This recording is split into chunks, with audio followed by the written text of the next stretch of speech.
Assalamu alaikum. Welcome to all of you to today's live webinar program. This is Dr. S.M. Imtiyazur Rahman, host of this webinar. I'm working as a manager of medical affairs and training in Navana Pharmaceuticals Limited. Today's topic is management of hyperphosphatemia and iron deficiency anemia. Another topic is role of ferric citrate in chronic kidney disease management. And today's scientific partner, Navana Pharmaceuticals Limited, powered by Foscon ferric citrate, which is indicated for hyperphosphatemia and iron deficiency anemia in dialysis and non-dialysis cases. This is the time for introduction. Now I'd like to introduce our honorable chairperson of this webinar, Professor Dr. Muhammad Rafiqul Alam, Professor of Nephrology, Honorable Pro-Vice Chancellor, Bangabandhu Sheikh Mujib Medical University, former Chairman, Nephrology Department, Bangabandhu Sheikh Mujib Medical University, President, Bangladesh Renal Association, Vice President, Bangladesh Transplant Association, and editor, Bangladesh Renal Journal. Welcome to Sir webinar, this webinar. Thank you very much. Thank you, sir. Now I'd like to introduce our honorable, respected panel of expert members. At first, I'd like to introduce Professor Dr. Muhammad Brigadier General Richard Mamun Mustafi. Mamun Mustafi sir working as a department head, nephrology, Ganashastha Medical College and Ganashastha Kendra, and also working as a senior consultant and director, Bangladesh Specialized Hospital. Welcome to sir. Thank you very much. Welcome. Thank you, sir. Now I'd like to introduce our honorable panel of expert member, Professor Dr. M.A. Kashem, former department head, nephrology, Chattogram Medical College, currently working as a professor nephrology, Chattogram Mao Shishu Medical College and Hospital. Welcome, sir. Well, thank you. Now I'd like to introduce Professor Dr. M.A. Samad, professor and head, Department of Nephrology, Anwar Khan Modern Medical College and Hospital. Welcome, sir. Now I'd like to introduce our honorable panel of expert member, Professor Dr. Mohammad Nizamuddin Chaudhuri. Professor Dr. Mohammad Nizamuddin Chaudhuri, former department head of nephrology, Dhaka Medical College, currently working consultant, senior consultant, and department head of nephrology, BRP Hospital. Welcome, sir. Now I'd like to introduce our honorable panel of expert member, Dr. KBM Hajjuzzaman Selim, sir, Associate Professor, Nephrology Department, Bangabandhu Sheikh Mujib Medical University, and Secretary General, Bangladesh Renal Association. Now I'd like to introduce very important persons, our keynote speaker, Professor Dr. A.K.M. Monarul Islam, former department head, Nephrology, Rajshahi Medical College, currently working consultant, Nephrology Department, Rajshahi Diabetic Association. Thank you very much for joining this webinar. Now I'd like to introduce. Now I heartfelt thanks to all of you on behalf of Navana Pharmaceuticals Limited. Thank you very much, sir. With the permission of our honorable chairperson, may we start program, sir?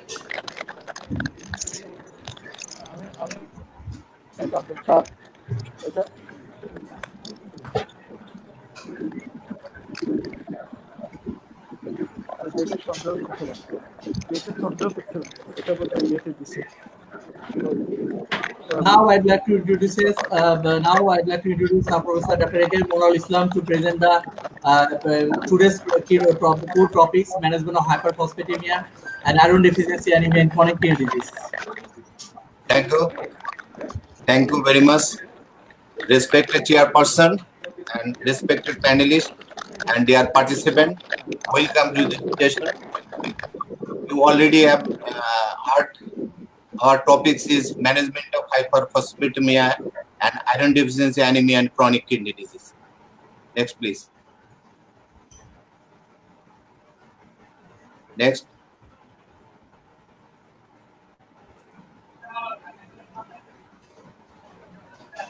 Now, what is chronic kidney disease? CKD, it is the irreversible and progressive kidney disease, and responsible factors are cardiovascular disease and diabetes mellitus and others, glomerulonephritis and others.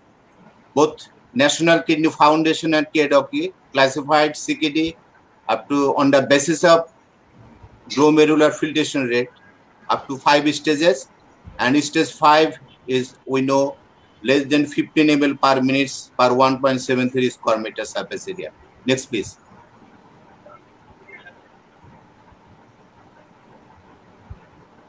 The main topics is our concern phosphate.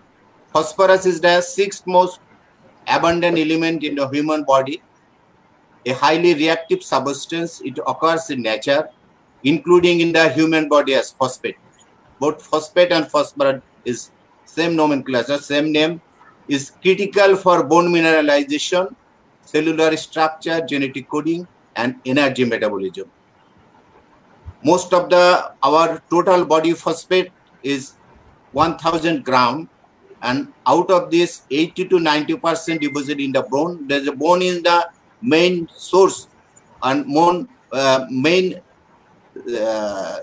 reservoir for phosphate, and additional 10 to 14% is intracellular, and remaining only 1% is extracellular. Next, please. Abnormally high serum phosphate level can result from three things: an increased phosphate intake, decreased phosphate excretion, that is by renal excretion mainly, and disorder that shift intracellular phosphate to extracellular space. However, severe hyperphosphatemia is for the most part clinically asymptomatic, and morbidity in patient with the condition is more commonly associated with underlying disease than that increased phosphate values. Next, please. Abnormally, there's the phosphate homeostasis. Phosphate is the, when first mentioned, is it is the most of the deposit in the bone is the main reservoir of phosphate, and if you consider the excretion, ingestion, and redistribution of phosphate, this is the main things. That is the stomach or GI tract is the main route of entry of phosphate, that is ingestion, and kidney is the main organ for excretion of phosphate, and in the intercellular and extracellular phosphate, does the phosphate homeostasis depend on when phosphate enter into extracellular space when needed, and when it comes to intercellular space when needed.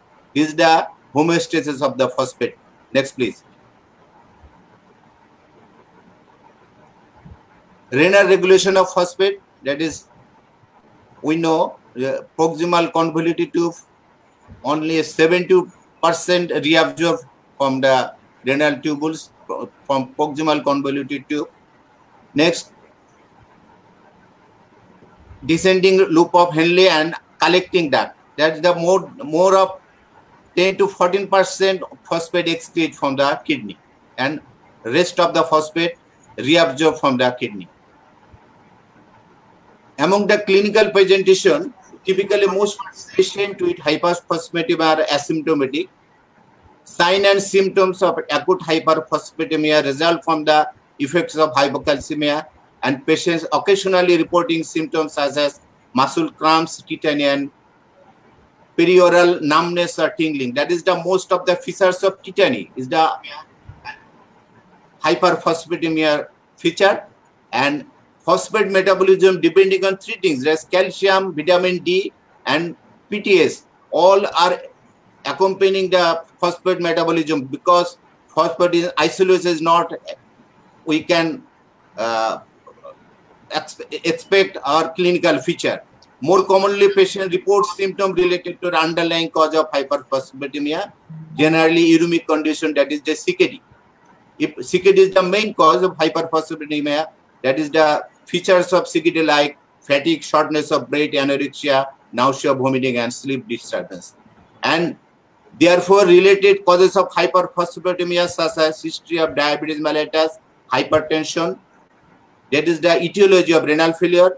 And apart this, next surgery or irradiation, that is hypoparathyroidism, this is the main cause, or history of excessive vitamin D or meal ingestion is important to obtain. Next, please.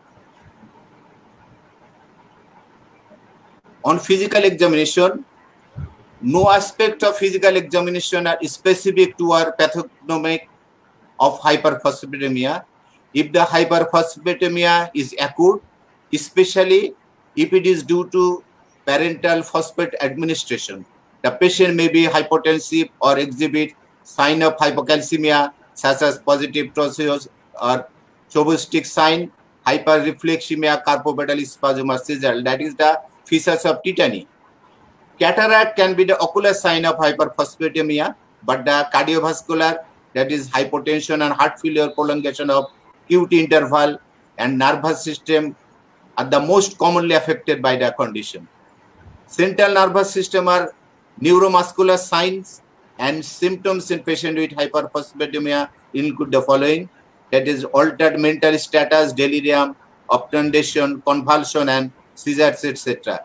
It is isolated hyperphosphatemia is rare, but it depends on the etiology like CKD or others. Next, please.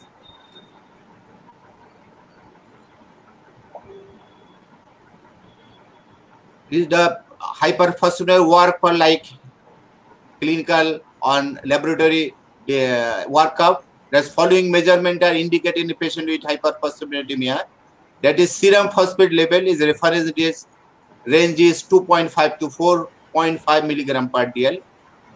Previously, I mentioned the most of the phosphate are extracellular, but some of the 1%, 1 to 2% is extracellular, and most of the phosphate are intracellular. Serum calcium level, electrolytes, blood urea, nitrogen, creatinine, magnesium, it in hyperphosphatemia is low. No specific procedure are indicated to evaluate hyperphosphatemia. Bone biopsy findings, however, may help in differentiating parathyroid bone disease and osteomalacia and patient with chronic or end-stage renal disease. We know in hyperphosphatemia there is hyperparathyroid bone disease and also renal osteodystrophy included osteomalacia. So after bone biopsy, we can differentiate from hyperparathyroid and osteomalacia. Next, please.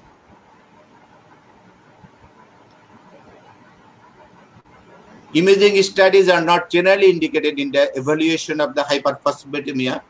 If, however, renal failure is discovered, then the renal imaging studies like ultrasonography are indicated.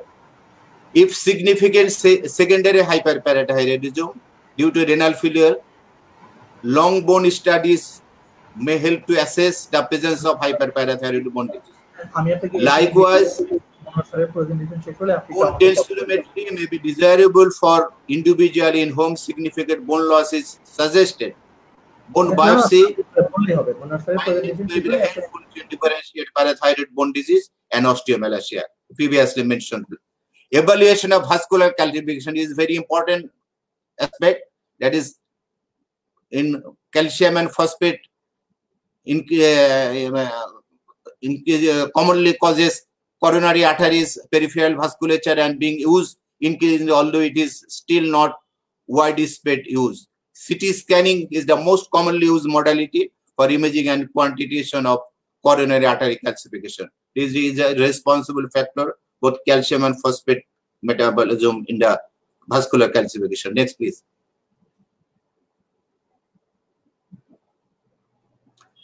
Hyperphosphatemia, even of a quite severe degree, is largely a clinical asymptomatic condition.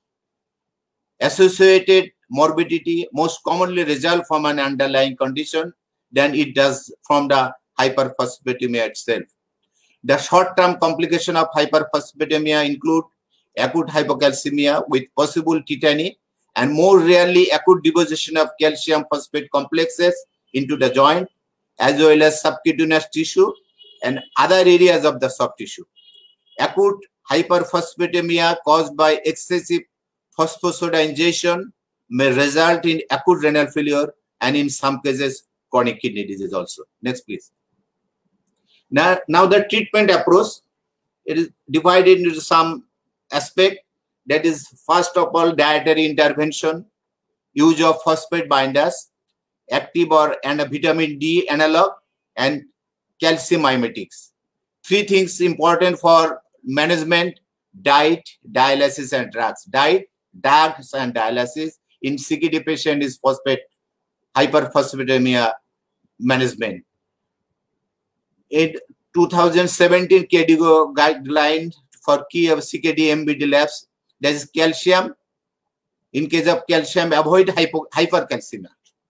আমাদের CKD যদি হয় hypercalcemia avoid করতে হবে. Phosphorus reduce towards the normal range, and among the PTS 2 to 9 times the upper limit of the normal. This should be recommendation from CKD, from KDIGO. Next, please. Treatment and management, limitation of phosphate intake. Patients with chronic kidney disease are advised to avoid foods that are especially high in phosphate. High phosphate food include dairy products, meats, nuts, and other high protein foods, processed foods, and dark colas. Kidney disease involving global outcome KDIGO guideline note that it is reasonable to consider phosphate source in making dietary recommendation, as approximately 40 to 60% of the animal-based phosphate is absorbed, compared with 20 to 50% of the plant-based phosphate, and that fresh and homemade foods are preferable to processed foods, which often contain inorganic phosphate additives. So we should advise homemade or plant-related phosphate than plant-based phosphate. Next.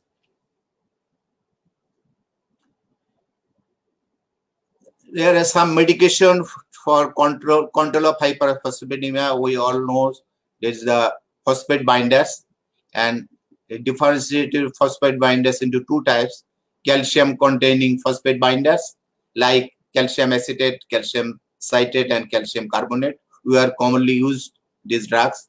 And non-calcium phosphate binders like ferric citrate is the recently launched by Navana, and we are using these very useful drugs: sevelamer, lanthanum carbonate, and sucroferric oxyhydroxide. Only ferric citrate, sevelamer, and lanthanum are available in our country. Next, please. Now, vitamin D compounds. Active analog vitamin D is administered as standard of care with either oral or intravenous dosing to CKD MBD patient to increase calcium and decrease PTS. Calcitriol, that is synthetic calcitriol, was induced in 1970s and effectively reduced PTS. However, dose-dependent development of hypercalcemia and hyperphosphatemia prompted the development of calcitriol analog. Pericalcitriol is an analog with a wider therapeutic windows, but similar efficacy and safety as calcitriol. And doxorcalciferol is an analog of vitamin D2 and undergoes hydroxylation in the liver to become active without involvement of the kidney. We can use this, and it is very useful for CKD patient. Next, please.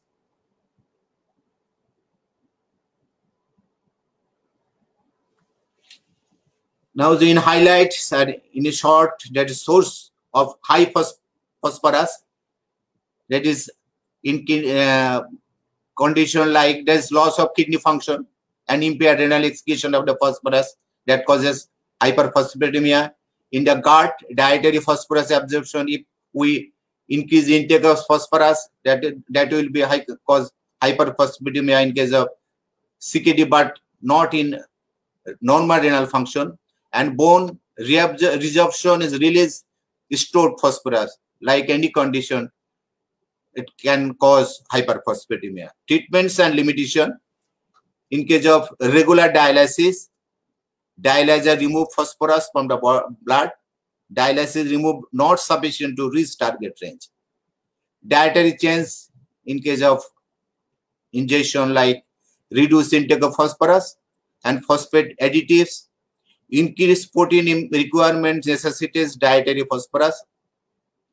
Phosphate binders reduce phosphorus absorption. And vitamin D increase calcium and suppress PTS. We can use vitamin D analogs of vitamin D, can increase phosphorus absorption from gut. Calcium mimetic like suppress PTS, induce bone tumor, bone turnover, and phosphorus release from the hypocalcemic state. Next. Increased renal excretion. This is the in case of normal renal function, not in CKD or abnormal impaired renal function. Strategy for treatment of hyperphosphatemia in patient with normal renal function is to enhance renal excretion. This can be accomplished most effectively by volume repletion with saline coupled with forced diuresis and loop diuretics such as fusimide or bumetanide. In case of toxic effect of hyperphosphatemia is if any patient can take high amount of phosphate, we can forced diuresis may be the answer. Mark increase intravascular volume and saline globally inhibits proximal renal tubule absorption of solutes. In this specific case, phosphate does promoting phosphuria. The increased distal tubule delivery of the phosphate overwhelm and ability of the portion of the nephron to absorb phosphate, leading to negative phosphate balance. Next, please. Now another topics is all about phosphate metabolism and hyperphosphatemia and its management. And in short, now the topics is history of, that is the iron deficiency anemia in CKD is very important topics for us. All the nephrologists work out these topics. Anemia was the first link to CKD over 170 years ago by Richard Bright. The fathers of nephrology, just like Richard Bright. As kidney disease progress, anemia increase in prevalence, affecting nearly all patients with stage 5 CKD. Anemia in CKD associated with reduced quality of life and increased cardiovascular disease, hospitalization, cognitive impairment, and mortality. Next, please. Mechanism of iron deficiency in CKD. It is very recent topics is iron and erythropoietin are the crucial role for the red blood cell production in the bone marrow, where it is the established thing, but iron availability is controlled by the liver hormone hepcidin, is very important hormone, which regulates dietary iron absorption and macrophage iron recycling from the senescent red blood cells. In CKD patient, particularly in end-stage kidney disease, on hemodialysis, hepcidin levels have been found to be highly elevated, presumably due to the reduced renal clearance and induction by the inflammation, leading to iron-restricted erythropoiesis. CKD also inhibits erythropoietin production by the kidney and may also lead to circulating uremic-induced inhibitors of erythropoiesis, that is, shorten of RBC, lifespan, increased blood loss, and other factors like platelet hyperactivity and less intake of, that is, protein and others, that is, nutrient. Next, please. The following two forms of iron deficiency are recognized. That is, one is the absolute iron deficiency and others functional iron deficiency.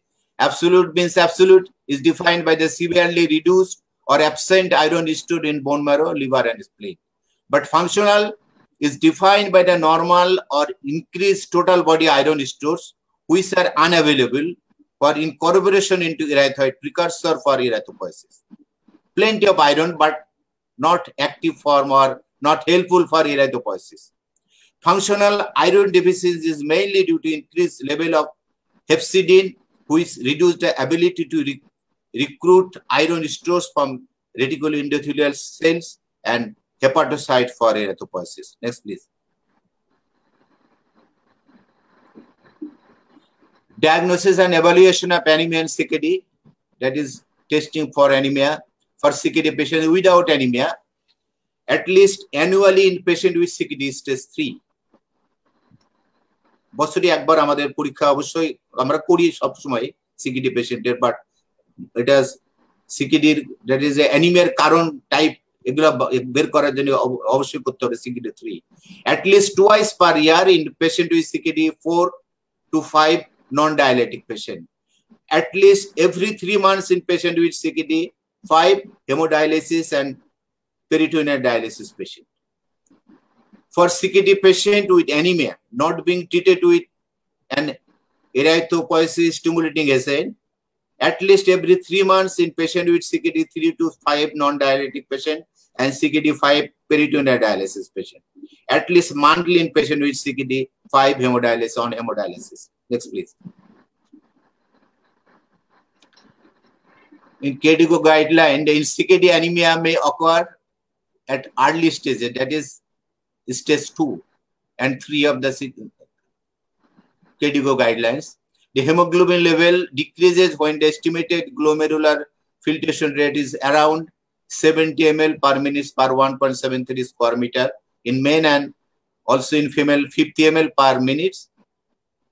However, anemia is more common in CKD stage 4, even earlier in the diabetic patient, and worsen as CKD progress. In advanced stages of CKD and in the dialysis population, anemia is present in as high as 90% of the patient. Next, please.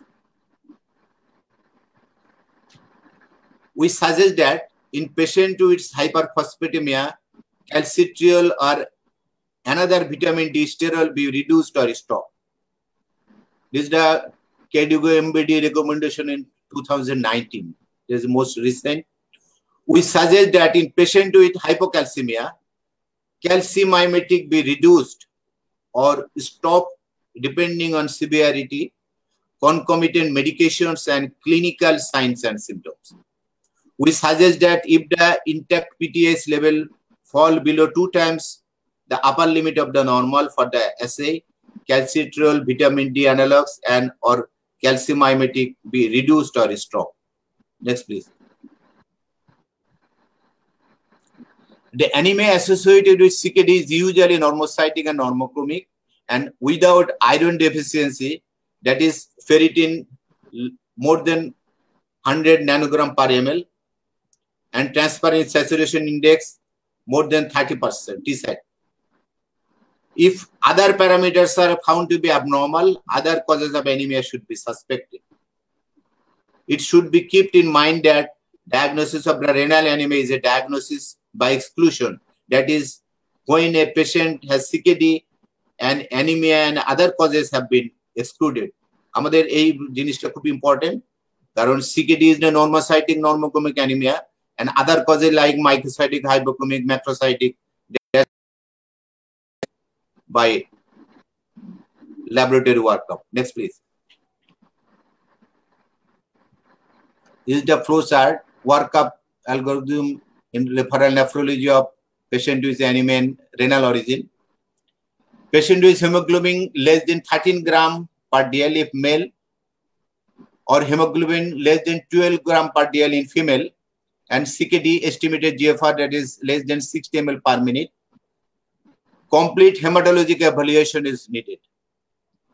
If causes of anemia is other than CKD, if we find out this, it is not due to CKD, further evaluation of anemia, correct deficit, treat the cause, referral to hematology or internal medicine if necessary. Next things, another aspect, there is no specific causes of anemia. Diagnosis probable renal anemia. That is, other causes excluded. Iron parameter are adequate. Then referral to nephrology for evaluate treatment with erythropoiesis stimulating agent if hemoglobin less than 10 gram per dl, and or iron, IV iron. If iron deficiency, start oral iron.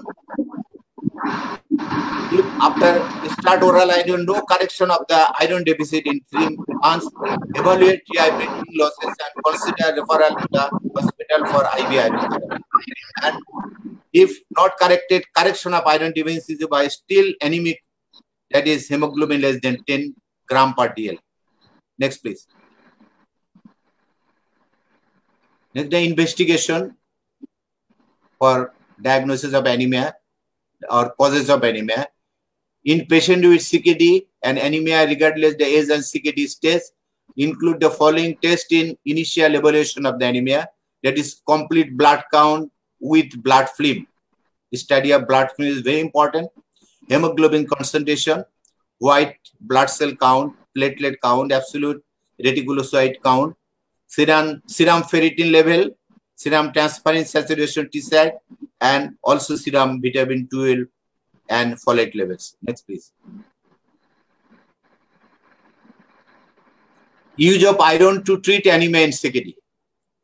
Treatment with iron agents for adult CKD patient on erythropoiesis stimulating agent therapy who are not receiving iron supplementation, we suggest a trial of IV iron, or in CKD non-dialysis patient, alternatively 1 to 3 months trial of oral iron therapy.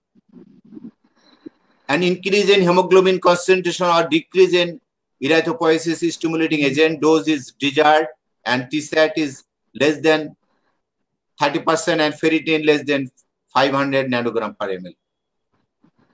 CKD non-dialysis patient who require iron supplementation select the route of iron administration based on the severity of iron deficiency. Next, please.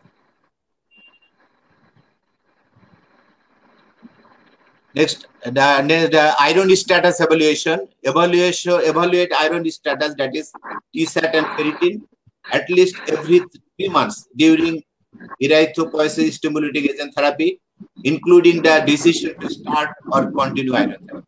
It's very important. We are using erythropoietic stimulating agent but not responding if iron deficiency is present. Test iron status, TSAT and ferritin more frequently when initiating or increasing erythropoiesis stimulating dose, when there is blood loss, when monitoring response after a course of IV iron, and in other circumstances where iron stores may become depleted. That's very important. Next, please.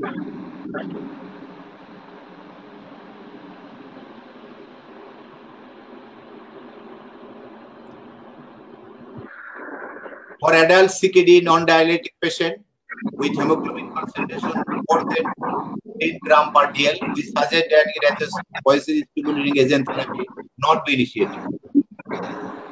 For adult CKD non-dialytic patient with hemoglobin concentration of less than 10 gram per dl, we suggest that the decision whether to initiate erythropoiesis stimulating agent therapy be individualized based on the rate of fall of hemoglobin. Prior response to iron therapy, the risk of needing a transfusion, the risk related to erythropoiesis stimulating agent therapy, and the presence of symptom attributable to it. For adult CKD 5 patients and on dialysis, we suggest that erythropoiesis stimulating agent therapy may be used to avoid having the hemoglobin concentration fall below 9 gram per dl. By starting erythropoiesis stimulating agent therapy when the hemoglobin is between 9 to 10 gram per dl. Next, please. Administration of erythropoiesis stimulating agent for CKD by hemodialysis patient and those on hemofiltration and hemodiafiltration therapy is suggested either intravenous or subcutaneous administration of erythropoiesis stimulating agent. For CKD non-dialytic and CKD stage 5 peritoneal and dialysis patient, we suggest subcutaneous administration of erythropoiesis stimulating agent.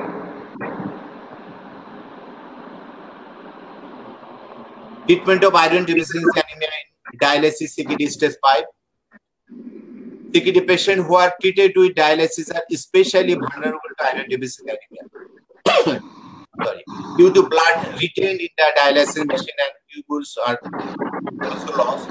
In contrast to CKD stage 3-5, for which EDUCO clinical practice guideline allow a trial of oral iron before starting IV iron. These guidelines are very clear regarding therapy for CKD stage 5 dialysis on dialysis. Starting that patient with CKD 5 on dialysis with anemia should be treated with IV iron. This unequivocal recommendation was adopted by the KDOQI, the NICE and EBRP position statement, and it was based on the several randomized control trial and a meta-analysis involving hemodialysis patient in whom a greater increase in hemoglobin was achieved with IV iron compared to oral. Next. In conclusion, iron deficiency anemia is a common complication of CKD patient. Absolute iron deficiency in CKD patient is commonly defined when T-set is less than 30% and the serum ferritin concentration less than 100 nanogram per ml.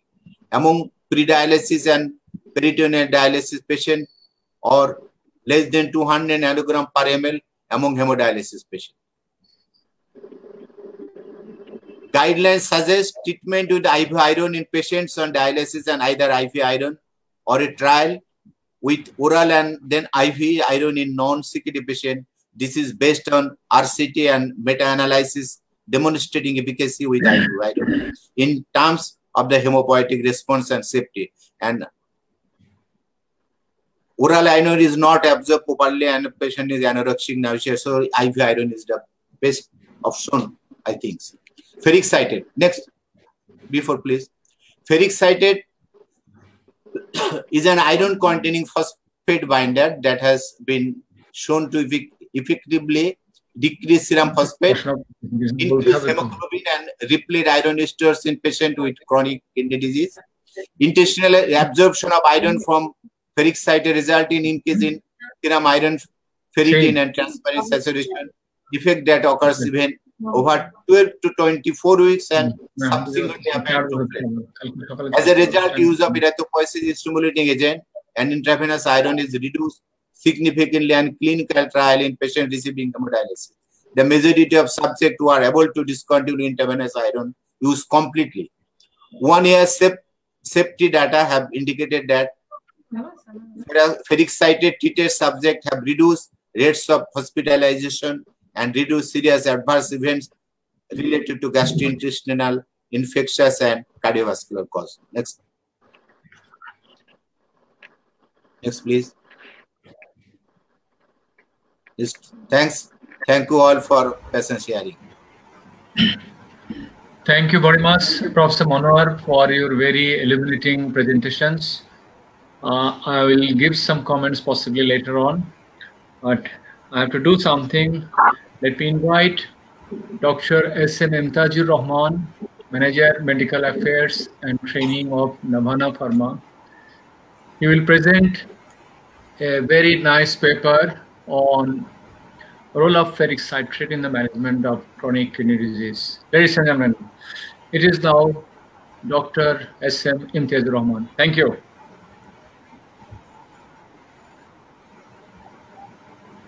Thank you very much, sir. Can you visual my presentation? Okay, Honorable Chairperson, respected panel of expert members, Honorable keynote speaker, before going to my core presentation, I'd like to express my heartfelt gratitude to our Honorable keynote speaker, Professor Dr. A.K.M. Monarul Islam, sir, for his brilliant presentation on behalf of management of hyperphosphatemia and iron deficiency anemia in chronic kidney disease patients. Today's my presentation topic is role of ferric citrate in chronic kidney disease management.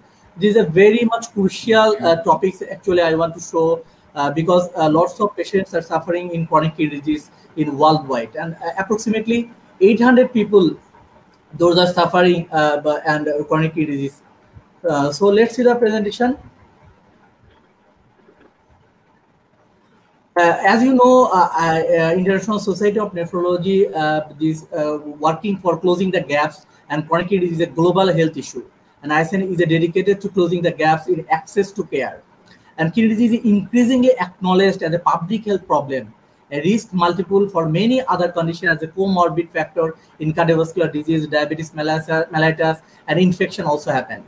Its fastest growth rate, low and middle income countries, which require support to face challenge of this increase. So early detection and excellent treatment and cost-effective treatment is very concerned for our middle income countries. So we should take care of this treatment cost. Let's say presentation phosphorus is an essential mineral that is abundant in many dietary sources. Chronic kidney disease can substantially alter phosphorus hemostasis and leading to increased serum phosphate level due to decreased renal clearance. And a high serum phosphate level have also been associated with increased mortality risk in general population in CKD MBD patients. Recently, iron-based phosphate binders have been launched in advanced chronic kidney disease to treat hyperphosphatemia and iron deficiency anemia. We know hyperphosphatemia is a marker indicative of ongoing parathyroid elevation and secondary hyperparathyroidism. The therapeutic objective for correcting hyperphosphatemia is reduced synthesis parathyroid, a task that is accomplished by restricting dietary phosphate and binding ingested phosphate within the gut. Excess mortality in hyperphosphatemia is the consequence of injury. Very dangerous things, including calcification of heart and arteries, is a common adverse event side effect for long-term disease of calcification. Anemia, as you mentioned earlier, anemia was first linked to CKD over 170 years ago by Richard Bright. As kidney disease progressed, anemia increased in prevalence and affecting nearly all patients with stage 3 and 5 CKD. Anemia in CKD associated reduced the quality of life, increased cardiovascular disease, hospitalization rate is increased, and cognitive impairment and mortality also happen. And ferric citrate is the great invention for the chronic for CKD patients. And ferric citrate design always be defined from other phosphate binders. Ferric citrate is the only oral iron tablet approved by the FDA in 2014 for the treatment of iron deficiency anemia and hyperphosphatemia, especially in adult patients with chronic kidney disease. How does Phosphone work? Phosphone is the ferric citrate brand name is Navana Pharmaceuticals.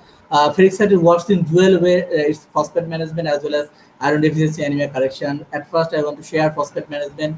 Ferric citrate binds with dietary phosphate in the gastrointestinal tract, and this precipitates an insoluble ferric phosphate excreted through the stool and ultimately lower the phosphate concentration in the serum. And another mode of action, anemia management, unbound ferric citrate in presence of ferric reductase enzyme in the gastrointestinal tract. The ferric form is converted to ferrous form, and ferrous form is transported through the enterocytes into the blood and binds to the plasma protein transferrin, and it incorporated into the hemoglobin and ultimately controls the anemia. And this is the beauty of ferric citrate. This is the dual mode of action, control anemia as well as control ferric citrate for hyperphosphatemia also. And one thing I want to mention here, metabolic acidosis is a very common phenomena in chronic kidney disease patients, and citric and absorbed calcium citrate is very correcting the metabolic acidosis very effectively. And Navana Pharmaceuticals proudly introduces, all you know the brand name very well, where Phosphone is a ferric citrate 210 mg tablet, a novel iron delivering phosphate binder. This is the first time in Bangladesh product, and Phosphone brand name comes from Phosphate Control. And this is our commercial pack, visual in the screen. This is the 30 tablet in commercial pack as well as alveolar blister pack also shown. And this is a very cost-effective treatment for CKD patients, only 25 taka per tablet. Let's see the dosage guideline. Phosphone, hyperphosphatemia in chronic kidney disease in dialysis. Starting dose is 2 tablets orally 3 times per day with meals. With meals is very important. And another indication is iron deficiency anemia in chronic kidney disease not on dialysis. Starting dose is 1 tablet orally 3 times per day with meals. Let's see some clinical study on behalf of ferric citrate. This is a very renowned article we are collecting for the ferric citrate. This is the Journal of American Society of Nephrology. Ferric citrate controls phosphorus and delivers iron in patients on dialysis. Study type active control, number of patients was 292, duration was 56 weeks, and drug used ferric citrate. In chart, we show the ferric citrate reduce serum phosphate level very effectively, as well as increase serum ferritin and serum hemoglobin. This is the actually concern we are. Another study, Journal of Association Physician of India. This study has conducted in tertiary care hospital in North India. Role of ferric citrate in hyperphosphatemia in iron deficiency anemia in non-dialysis chronic kidney disease patients. Study type prospective, number of patients was 40 pre-dialysis adult, duration was 3 months, and drug used ferric citrate. And ferric citrate increased serum hemoglobin and serum ferritin level very effectively. So ferric citrate improves anemia significantly. Ferric citrate is an effective and well-tolerated phosphate binder, which also significantly improves hematological parameters in an iron deficient chronic kidney disease patients. Another study, ferric citrate reduced intravenous iron and erythropoiesis stimulating agent in end-stage renal disease cases. In end-stage renal disease, use of erythropoietin is increasing. So study type is phase 3 randomized trial. Number of patients was 441. They are the ESRD affected patients. Duration was 52 weeks. Drug used ferric citrate and active control. In active control, used sevelamer and calcium acetate. Those patients are using ferric citrate. 85% cases, they have no IV iron required in end-stage renal disease cases. So ferric citrate ensures less elemental IV iron requirement.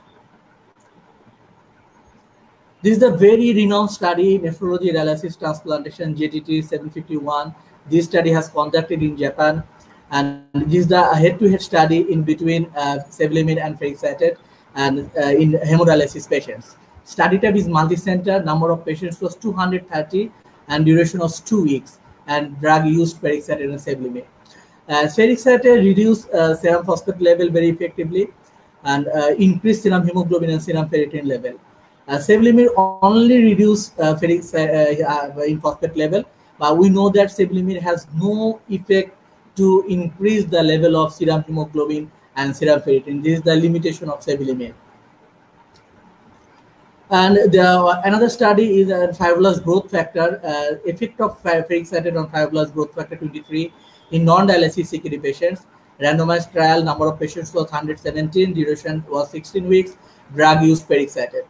And ferric citrate effectively reduced both fibrous growth factor 23C and fibrous growth factor 23. We know elevated serum concentration in fibrous growth factor have been associated with incidence and progression of chronic kidney disease, left ventricular hypertrophy, heart failure, cardiovascular events, and mortality also happen. Those patients are suffering in chronic kidney disease. So ferric citrate treatment is a phosphate binder and results significantly decrease the fibrous growth factor after 16 weeks, because renal osteodystrophy also happen if it's elevated. And also study therapeutic advance in chronic kidney disease, management of hyperphosphatemia in patients with chronic kidney disease on dialysis with ferric citrate, less evidence and clinical usefulness.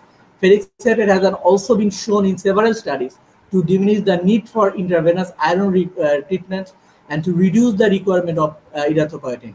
And ferric citrate is the preferred phosphate binder that helps resolve CKD-related mineral bone disease and iron deficiency anemia. That's all about my presentation. I want to summarize my presentation, role of ferric citrate in chronic kidney disease. As we mentioned earlier, first time in Bangladesh product Foscon, ferric citrate, a novel iron delivering phosphate binder, and Foscon ensures dual benefits and successfully reduces phosphate level as well as improves serum ferritin and serum hemoglobin level, ensures less elemental IV iron requirements, and Foscon ensures better serum ferritin, hemoglobin, and phosphate level compared to sevelamer. And Foscon decrease fibrous growth factor 23 also. So that's all about my presentation. Thank you so much for sharing the screen, and thank you so much for learned audience are also observing, and our chairperson, panel of expert members, our keynote speaker. Thank you very much for giving this opportunity to share the screen with you. Thank you so much.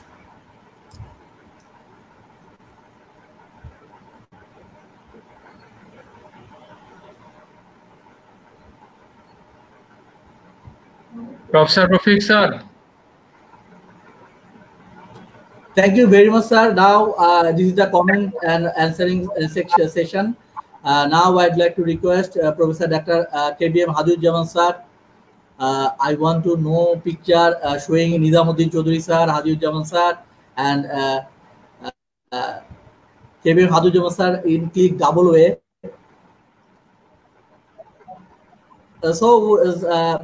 May we take a question answering session, sir, Mamun sir?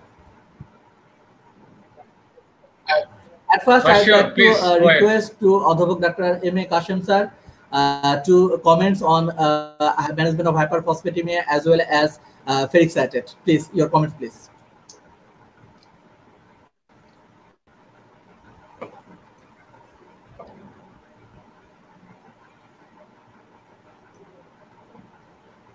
Are you hearing me? Yes, sir. Okay, thank you very much for inviting me in this session. Respected chairperson, speaker, experts, and Dr. Indias. In fact, it's very important issues, two important issues. One is phosphate, one is an iron. Two things go parallelly in inverse relation. Phosphate increased, iron decreased. So these two things are addressed by your product, Foscon. It's very nice to hear. But I have some queries as well, because in one picture you have shown that the level of achievement of the phosphate reduction rate in about 64% patients, you have shown that the target level of phosphate level have been achieved by this Foscon use. So what about the remaining 33%? I mean, 1/3 patients still remaining untouched. So what about their fate? Or should you change to other phosphate binder, or should you take other measures to reduce their phosphate level? Number one. And another question or comment. The ideal phosphate binder. What is the ideal phosphate binders? Ideal phosphate binders have to be cheaper in rate, easily absorbable, not absorbable from the GI tract, and easily available, and non-toxic, no side effects. All these things. So all these criteria have been fulfilled by this Foscon, or whether it's not yes or not. And then some drug interaction might be there, especially commonly using ciprofloxacin, doxycycline. So what about that one? That one should be considered in the clinical prescription or not? That's also my issue. And then what about, yes, in iron deficiency anemia other than kidney disease, can you prescribe just for correction of the anemia? So with these few words, I thank you all for keeping me in this session. Thank you all.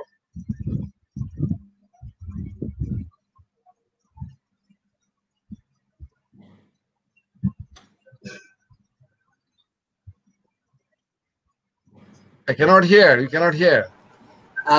If anyone patients taking Foscon, they want to take calcium, ciprofloxacin and doxycycline also, but 2 hours before or 2 hours after, they have taken ciprofloxacin and doxycycline also, so have no problem at all. Yeah. And then achievement, level of achievement is only 64%. What about 33% remaining? The phosphate control, I mean phosphate lowering target achieved about 64% patients in the study. We have shown one slide in the 64.5% patients achieved the target level of phosphate after using this Foscon. Sorry, sir, I can't understand your question. Which study? If you mention which study, I will answer your question. In your lab, yeah, I mean this advertisement here also is shown that 64%. Dr. Imtiaz. Yes, sir. I have one question to you regarding the management of iron deficiency anemia. Yes, Can sir. you hear me properly? Yes, sir. Regarding the management of iron deficiency anemia, is there any role of vitamin D in the management of iron deficiency anemia? In Foscon? Is there any role of EPO resistance iron deficiency anemia or EPO resistance anemia of renal origin? I want to draw to attention Professor Dr. Nizamuddin Chaudhary, sir. Can you hear me, sir? Yes. Sir, can you answer this, please? Can you answer this question, please, sir? I can hear you. Hello.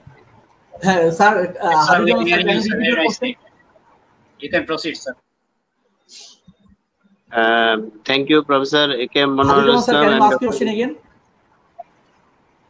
and Dr. Imtiaz for very nice topic presentation on very nice topic. So the problem is one of the most important complication of chronic kidney disease is hyperparathyroidism, or mostly that is the hyperphosphatemia, CKD-MB. This is our concern. And also anemia is iron deficiency, of which one of the part, at least 1/3 of the patients of our patients are iron deficient. So the Foscon, which is a phosphate lowering agent as well as the iron increasing agent. But so far I know that this drug is suitable for only in dialysis, hemodialysis patient. Is it true? And most of our dialysis patients are has got the very high level of ferritin and other iron components. So I think these things should be checked before using this phosphate lowering agent. Moreover, the patient's diet is very important. So I have got only few comments to this, comment. Professor Mamun Mustafi will talk on this aspect, I think. So patients, although we say that iron deficient, but in dialysis patients, we see our patients, sometimes we see that patients are with very high ferritin level. And only few patients are with low, with very high phosphate also, because our patients are malnourished. They do not take much phosphate containing food also. So these are my concerns. Thank you. Professor Brigadier Mamun Mustafi, sir. Sir, unmute please.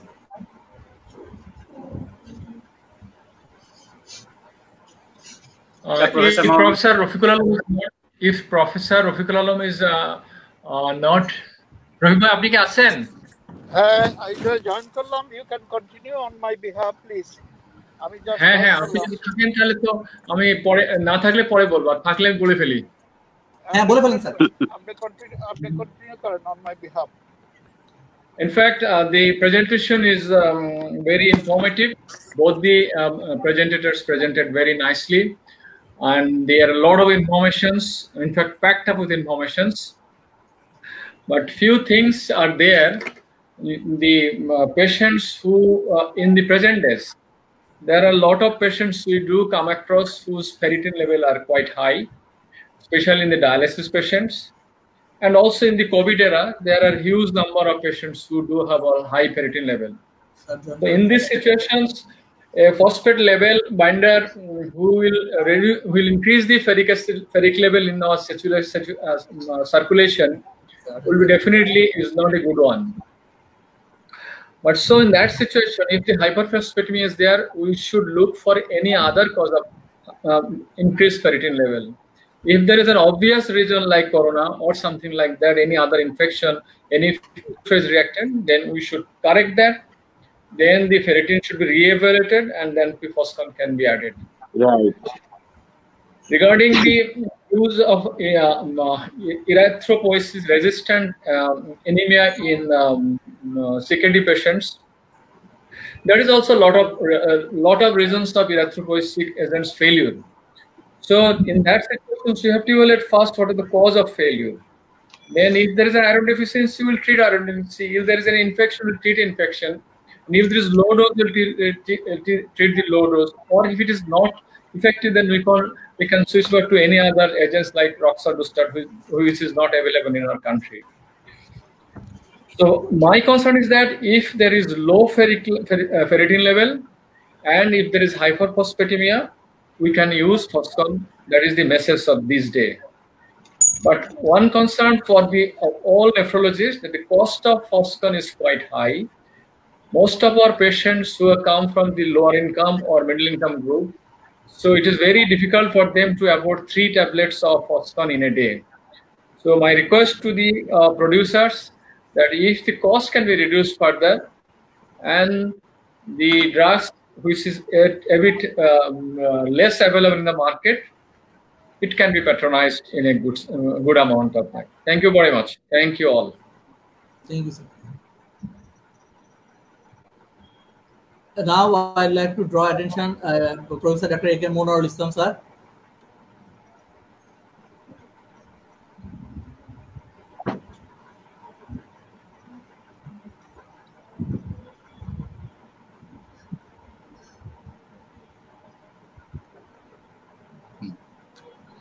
Now one, yes, sir, please, sir. Yes.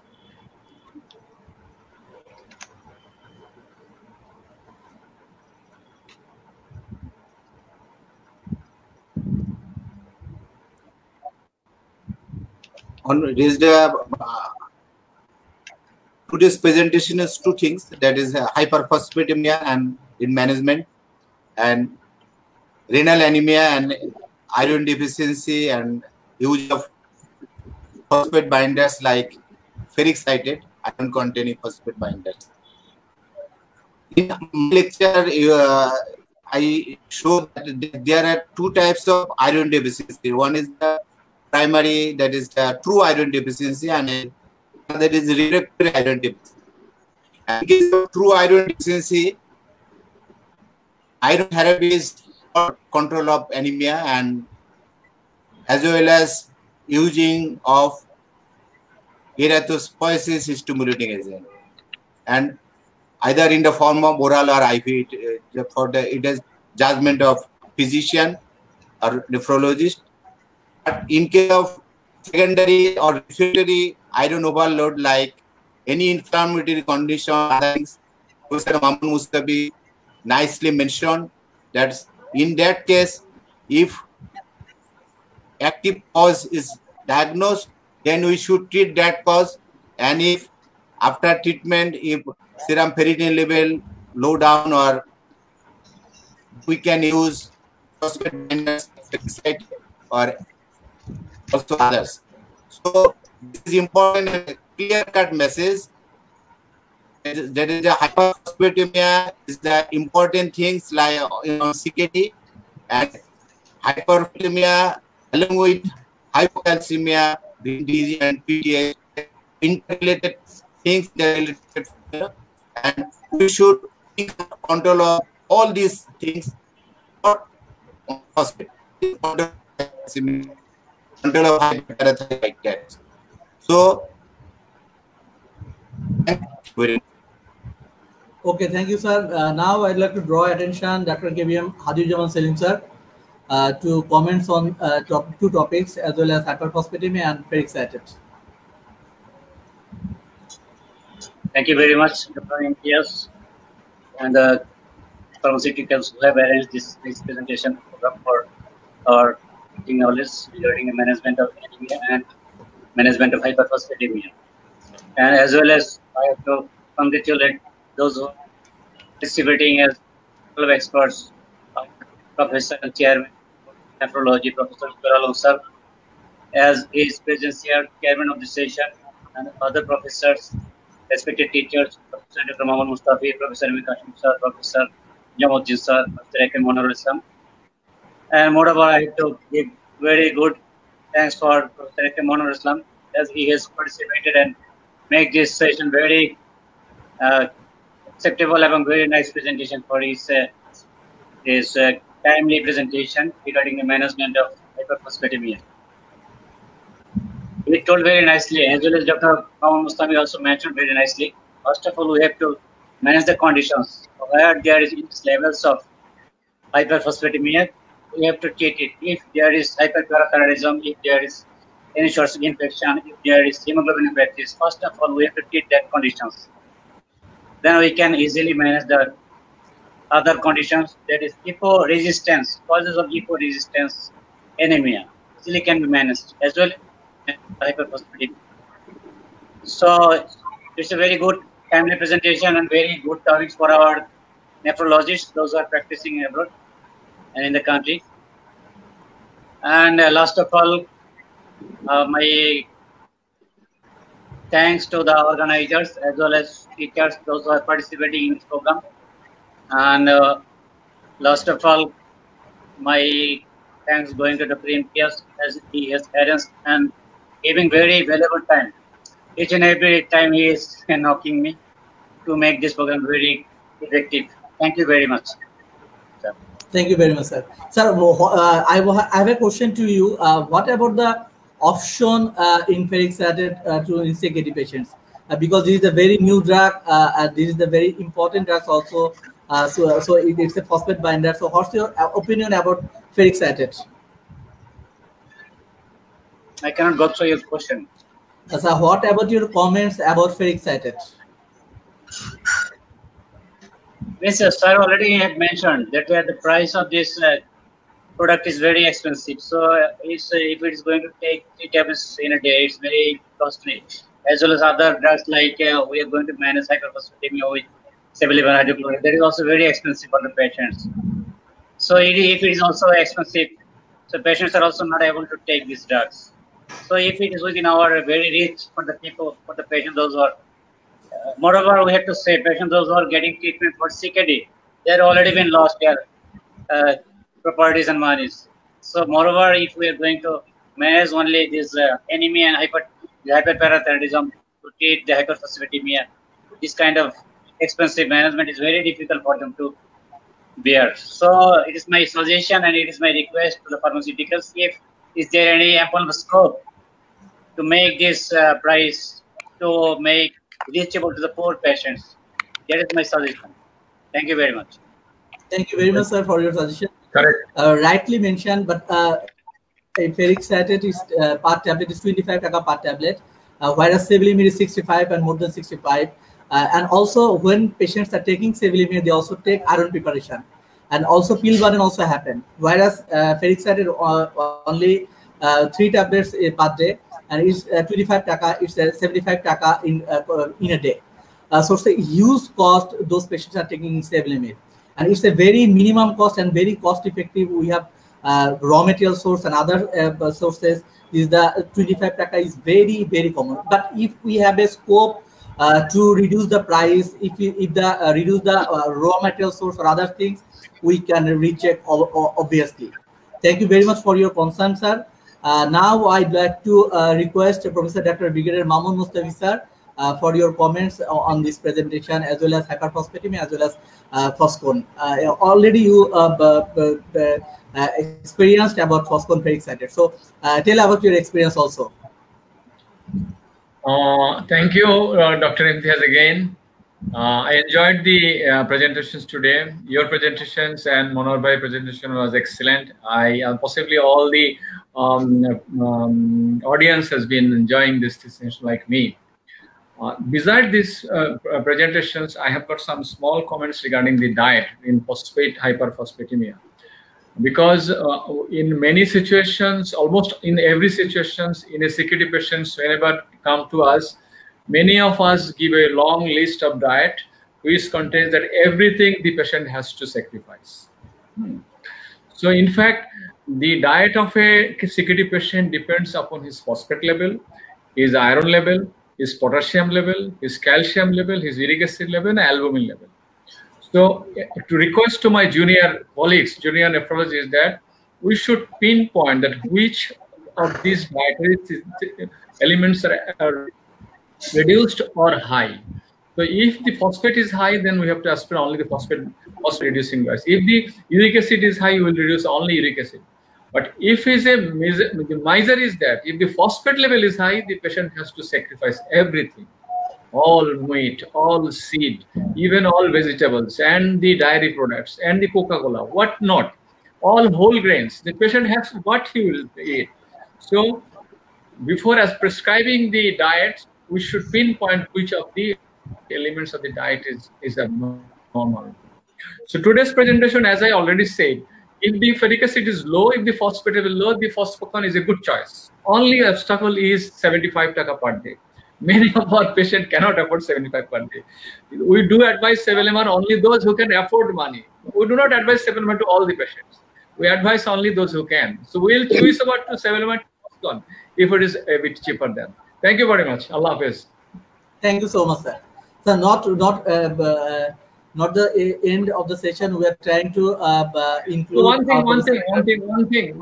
I forgot to mention. I want to thanks Professor Rohit Bhai, Dr. Samad Bhai, Dr. Kashim and Dr. Monar, Hadiujaman and Nijam Bhai for your excellent page that I have seen for a long, long time. I have not seen you. It's a great opportunity to share my face also with you. And thanks, Navana. Thanks, Imtiaz. You have created a great show in this forum, and we have learned the thing. And you are definitely a scientific man. You're a very academic person. You are organizing all these things very correctly. Thank you very much. Thank you so much, sir. One thing I want to add. Sure, sir. From my experience, those patients who are taking ferricited frequently complain of black stool. This is due to iron. That is black stool is the melena or other things. This is the very important aspect because we are prescribing it regularly and continue. This drug should be taking regularly. The black stool is the one complaint, and other things. I also thanks to Dr. Imtiaz for select me as a speaker of this session, and also thanks to Navana Pharmaceutical for their arranging these types of Zoom meeting, and I also thanks to Professor Rafiqul Alam as a chairperson, Professor Kashim, Professor Mamun Mustafi, Professor Nijam, and Dr. Hadiujaman for their brilliant participation. Thanks to all. Now I'd like to draw attention to Professor Dr. Nizamuddin Chaudhary, sir. Sir, please share your comments on behalf of ferricited as well as hyperphosphatemia.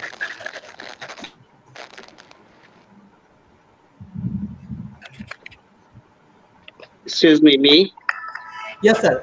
You, sir. Yes, I have already said the same thing. I am repeating that I am very much concerned regarding the serum ferritin level or iron status before using this drug in a dialysis patient especially, and also the phosphate level.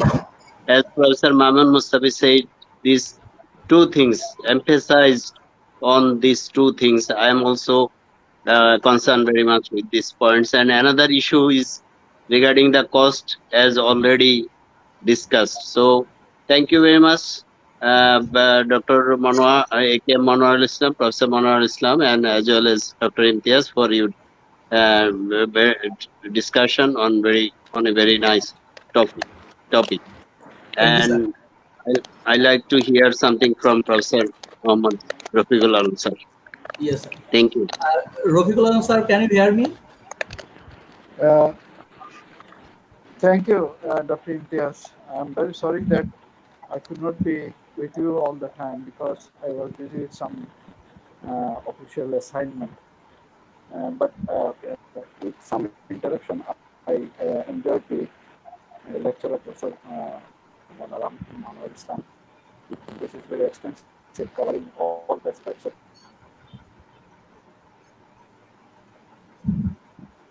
Some network problem. Okay, sir. Okay, sir. Frequently, we use the calcium containing phosphate binder. Sir, we can't hear properly, sir. And that's why the true hyperphosphatemia in our patient population is not always reflected, because in Bangladesh, I think my colleagues will agree that we give something, at least something we give to the patient that very cheap and easygoing thing is calcium containing phosphate binder, and the patient accepts it. So there is not a true reflection of hyperphosphatemia in the population. I think the hyperphosphatemia is of significant degree in our population. So when you get a drug which will lower phosphate, will replenish your iron at the same time. Iron, you see, this is in CKD, this is almost universal. So this is like hitting a bird, hitting two birds with one arrow. And if it is a cheaper one, as Professor Mamun Mustafi pointed out, then it will be very much enjoyable for the patient. So in this perspective, I definitely appreciate the presentation of Professor Mamun Islam and the distinguished panelists who are the senior nephews of this country, Professor Abul Kashim, Professor Mamun Mustafi, Professor Nizamuddin, Professor Habib Taman, all of them, they have spoken very nicely. With interruption, I enjoyed your presentation. And Dr. Imtiaz is trying very hard to push this product, that is the molecule we get in the name of Foscon, and which will at the same time be correct anemia and CKD, also binds the phosphate, and leading to the prevention of secondary hyper and tertiary hyperparathyroidism in CKD patients. So definitely Dr. Imtiaz needs a great appreciation on behalf of us. I appreciate the sponsorship of the Navana Pharmaceuticals as well, and I thank you very much. Again, I'm sorry that I could not be the whole time with you during this meeting. Thank you very much. Thank you, sir. Now I want to draw another time to attention of the Dr. M.A. Kashin, sir. Sir, have you said anything else? Yeah, thank you very much for all these things. We have enjoyed it. In fact, we brush up our knowledge about the phosphate and calcium and iron, all these things which are very common in the CKD patient. One thing is that phosphate increase only in the 50% of the CKD patients. So an iron deficiency, anemia has been almost 100%. So more concern in the anemia than the phosphate binders. And another thing is diet. I don't know. And diet also very important, as Professor Brigadier Mamun told. Diet very important. So diet prescription also parallelly very important in addition to the prescription of the Foscon. And again, the price concern also raised as usual. And another is number of the pills should not be burden to the patient, because patient is already having a large number of the tablets, other tablets. So 6 tablets in a day in dialysis patient, another addition to the medicine. They cannot take it directly with some water. Water is restricted. So in that case, the strength of the power, the strength of the blood, whether can be increased or not, just to reduce the number of the tablets for daily use. So these are a few words, and thank you all for our comments and all participation on our lectures. Thank you all. Thank you so much, sir. But can I get attention, Professor Dr. Mamun Mustafi, sir?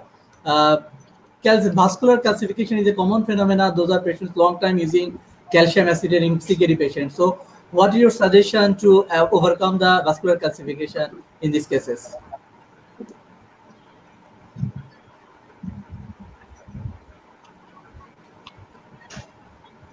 Sir, mute করতে হবে sir, unmute করেন sir. Sir, please unmute. So this is a different chapter from this today's though there is hyperphosphatemia, hyperparathyroidism is related to this, but most of the patients are mostly atherosclerotic because of some other reasons. So the coronary calcium level, calcium deposition as a whole all over the body is there. So that is a different chapter. Management is a huge chapter. This is beyond today's questions. Possibly we have come to the end of our today's session. So it is better to close now.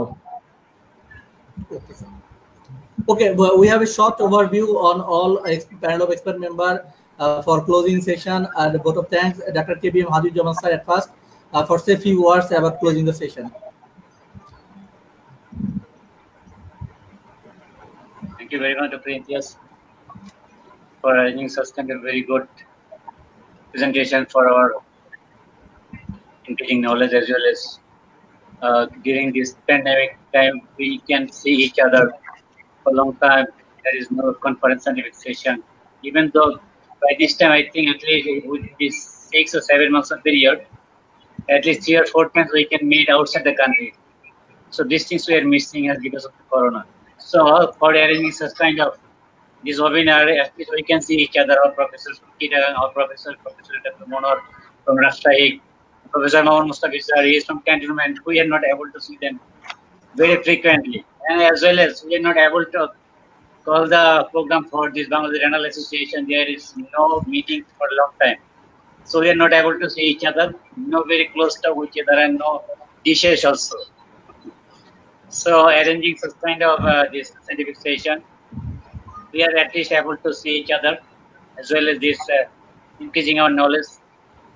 And for this endeavor of Professor Hakim Monwar Islam from Rajshahi, he is presenting very nicely, as well as Premdas. You have given very valuable time. Moreover, I have to say, you see, taking time from patient in such a situation, our chairman sir, Professor Rafiqul Alam sir, likely to be in chamber, managing giving time to the patient and simultaneously is giving time to us. It's very difficult to take time from patient. Thank you, sir, for your valuable time to support us for this type of this webinar program. Thank you very much again, and thank you our other teachers those who are participating in this program and giving their valuable time to support this program, make more valuable and more rich. So thank you very much, Dr. Imtiaz, again and again for your kind cooperation with our this scientific study. Thank you very much. Thank you so much, sir, for your kind presence and kind words. Now I'd like to draw attention of Dr. M.A. Kashem sir for say few words with this webinar, and as usual comments or suggestion as. I think things have been repeating again and again. Anyhow, as Hadi Jaman told, it's the opportunity created. Navana created an opportunity under the leadership of Dr. Imtiaz to see each other without mask. Because always you're covered mask for last 7 months. Seeing each other without mask, even it's likely it's creating an opportunity by the COVID. So thank you, Imtiaz, for holding this sort of interaction with on important items of hyperphosphatemia and iron deficiency anemia. Thank you all. Thank you so much, sir. At last, I would like to request to say a few words for Professor Dr. Monwar Islam, sir.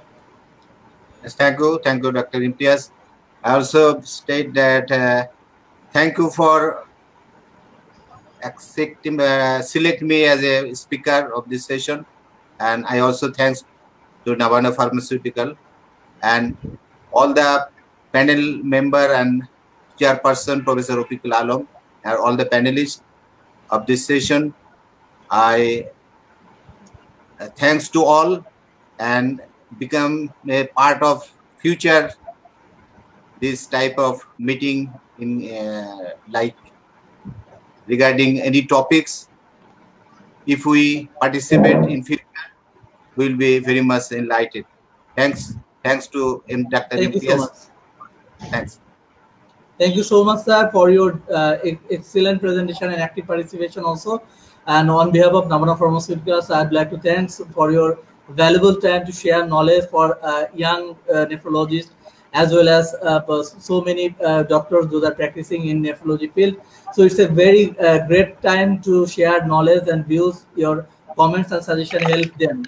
So Navana Pharmaceuticals always encourage this webinar and knowledge-based sharing with the junior doctor as well as growing doctor and nephrologist also. So it's a great platform to share views by this webinar, and it's a very effective phenomenon also. So thank you very much for giving your valuable time. I'd like to thank our honorable chairperson, Professor Dr. Rafiqul Alam sir, our honorable respected panel of expert members, Professor Dr. Mamunur Mustafi sir, Professor Dr. Nijamuddin Chaudhuri sir, Professor Dr. M.A. Kashem sir, and our keynote speaker Dr. Monwar Islam sir, and definitely Professor K.B.M. Hadi-Jaman sir for your excellent presentation and excellent words in regards of Navana Pharmaceuticals as well as very excited. Unfortunately, we can't connect it, Professor Dr. M.A. Samad sir, and thank you very much for giving this opportunity. I'd like to thank also our viewers, our learned audience, our respected prescribers. Thank you for prescribing Foscon very excited. And this is a very good preparation for hyperphosphatemia and iron deficiency anemia also. Thank you very much. Thank you very much. Stay safe, stay healthy. Allah Hafiz. Assalamu alaikum. Thank you. Thank you. Allah Hafiz. Thank you.